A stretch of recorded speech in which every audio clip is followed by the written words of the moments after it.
Good morning, Millennial Morticians. Happy Wednesday morning. Thank you guys so much for tuning in. I hope you guys are ready for this week's episode. It's something enticing, exciting, something to have your brain thinking, and something to really prepare you for the future of the industry. So get your notepads ready. I have so much to share and not a lot of time.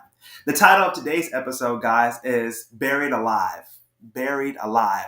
As scary and as crazy as that sounds, if you're hearing these words, you should immediately drop the pen, drop the coffee, put everything down, and pay close attention. There's so many people in our industry that are reluctant to change and reluctant to the environment of change or even the thought of change in our atmosphere and in our industry. And what begins to happen is a great business, a great operating funeral home, no matter if you have the best service, the best employees, if you're not adaptive to the times and you're willing to change some things in your funeral home, what will begin to happen to you and to your business over the next few years with technology and things changing is that your brand will be able to begin to get buried alive. And we want to prevent your brand from being buried alive. We want to give you the best tools, the best atmosphere, the best environment, the best networking skills that you need so you can stay on top of things and stay innovative. Innovation is what separates good from great funeral homes. There's a fine line in between them. You know when you meet somebody who's running a great funeral home, hands down, they're innovative, they're smart, they're witty, they're quick on their feet, they're willing to change anything necessary to make sure that the consumer comes first and that they're the most happy about the products that you're offering. So if consumers are the reason why we're in business, then consumers are our bosses. And we're going to listen to what the consumer has to say. And we're going to make changes accordingly. Now, people who run just good funeral homes, they're borderline. They'll do a little bit of what the consumer wants, but most of the decisions is what they want and not the consumer. And consumers don't really like that. They want somebody that's going to adapt, that's going to change, that are going to make things possible. Because everyone that comes into your funeral home is coming in the building with their own unique vision, their own unique idea, their own unique appeal to what you're doing. Something about your funeral home, either if it was the nice pavement on the driveway, if it was the Wi-Fi, if it was the way you were advertised, something pulled that consumer into your funeral home for a number of reasons. And I don't want you guys to get buried alive waiting too long to adapt to change and the changes that are coming. If this industry was able to change a little bit faster, think about the innovations that could be offered in things like cremation and environmental sea burials, reef burials, those new soil development programs that are coming out for people to get their loved ones back. Great companies like Parting Stone, and those people who are doing something that's breaking barriers. They don't want funeral homes to get buried alive, and they want to serve families in a way that allows for people to do things that have never been done before. And I name those companies as a few because when I think of companies who are doing things for millennials, doing things for that next generation of greatness in this industry, I think of people who are doing something that's never been done before. And I really expect that my audience, that you guys, that you can dig yourself out while you still have time. Yeah, dig yourself out while you still have time and look into new different things. It doesn't necessarily have to be technology. It could be a good management system. It could be a new payroll system. It doesn't have to be anything too intricate or too costly. A lot of times when we think about doing anything in the funeral home, it can be very costly. But we have pretty good profit margins in our industry. And so putting that money back into the business is so vital. It's so important. I can't stress that enough to you guys that you have to have your hand on the steering wheel and your foot on the gas because technology and innovation is changing so fast that you could be on top today and buried alive tomorrow. And so you really have to pay close attention to what your competitors are doing, to what the consumer base wants, all the way to what you're seeing future generations of people come into your funeral home want.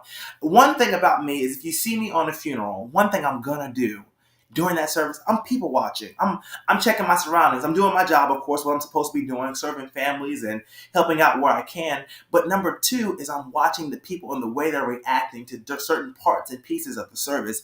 I'm seeing how many people are on their phones during the service. I'm seeing what they're wearing to the service. I'm seeing those changes are ways for me to create ideas for the future, for the broader base of the future, to better my funeral home in the future, better the industry as a whole, because I'm seeing so many changes. And one example of that is I've seen so many people my age in the funeral industry or younger. What they're starting to do is they're starting to create their own memorial videos and post them on Instagram and post them on Snapchat. So my question to my audience is, why aren't we taking that same valuable data that are in those great memories that those families are capturing and using it to brand ourselves and brand our businesses and brand our industries? I mean, people are seeing these amazing services, seeing this amazing funeral, the horse-drawn carriage, this cemetery, all these amazing products, and they can't connect a funeral home to it because the families are advertising it. The families are showing the service, and they don't know how to market it through the funeral home. So we should put our foot in the door and access a new line of revenue service for our funeral homes. I'm telling you guys, it's deeper than just technology. It's deeper than just innovation.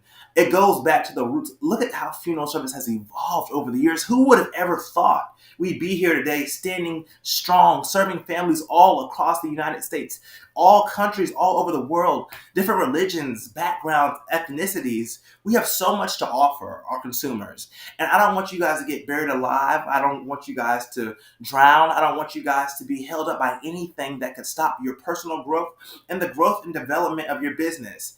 This is something I'm super passionate about. I tell you guys all the time, you have to make something worth engraving. This podcast is a podcast that engraves. It's meant for you. It's meant to leave a mark on you and on your legacy and on something you're doing. And this podcast is made to educate you and to make your brain think, that's a good idea. Maybe I should try that. Maybe I should get into it. You can never lose trying. You can never lose trying. It's always good to try something new. And if it doesn't work, try something else. I mean, just anything to keep you afloat, keep your business thriving. We lost so many great funeral homes during the pandemic. The pandemic was an excellent time for funeral homes to exercise their rights, to exercise their changes, to exercise their technology concerns, and create an environment to facilitate anything that could happen at any possible time. These are things we weren't even thinking about 20, 30 years ago. Who would have thought COVID-19 would hit and change the way we do funeral business? And let's not forget, during that time, a lot of funeral home firms were really busy. And they were busy because so many people were dying from COVID-19, sadly. But let's see how many of those same COVID-19 customers are gonna retain and gonna come back to you after the pandemic is over. That's the part of that retention plan, keeping families coming back to you from generations and generations and generations. And if you're starting strong now, you're creating a good foundation, you're building on something incredible, and you're dispatching different locations all across the US, then you will be a success. And what's going to begin to happen is the funeral homes that are actively engaged in their consumers, actively care, actively supportive, actively growing, they're going to start to begin to bury the competition and take them out of business. And it's just something, it's sad to say, but it's the nature of this business. You have to be competitive.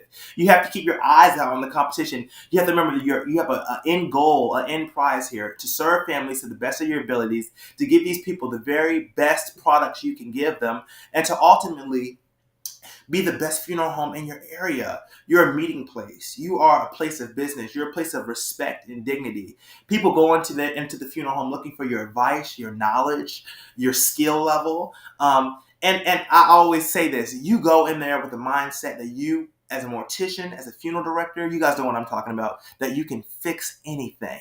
That the possibilities are endless. That there's nothing you can put your mind to that won't get done. You have to be that self-confidence in the funeral home. When you see something, you're like, I don't know if I can fix this. You call a more experienced mortician, you call a more experienced funeral director, and they encourage you and they give you the skill sets to fix it. And in order to keep those skill sets alive, we have to keep ourselves from getting buried alive. We have to make smart decisions and use the information, use the people, use the community that we have together now to do something so great that in the future, the funeral industry will reach new bounds and new limits and new territories that we only could imagine or dream of. And you guys are going to be a part of that amazing change, that amazing rebirth of funeral service, that amazing rebirth of people accepting mortality better, that better people are going to have access to this technology, have access to service, have access to you. Because at the end of the day, people need access to you. We are in the industry of peace and mind.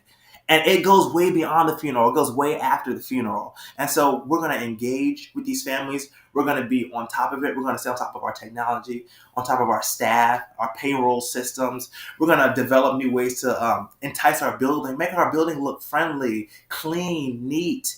Those kind of things. It's all in the details, guys. It's all in the little teeny tiny specks of details. I just want you guys to stay focused and stay advantageous. Stay strong. Stay going. Don't lose that motivation. Don't lose that drive. I know a lot of things we do are very consistent. And so I always try to give you guys that energy you need to get through the week. Well, guys, that's all the time for today. I'm your Millennial Mortician, Jaden Folks. Thank you so much for joining me for another episode of my podcast. And remember, this is the podcast that engraves. You guys have a blessed week. I look forward to seeing you guys again, and stay tuned.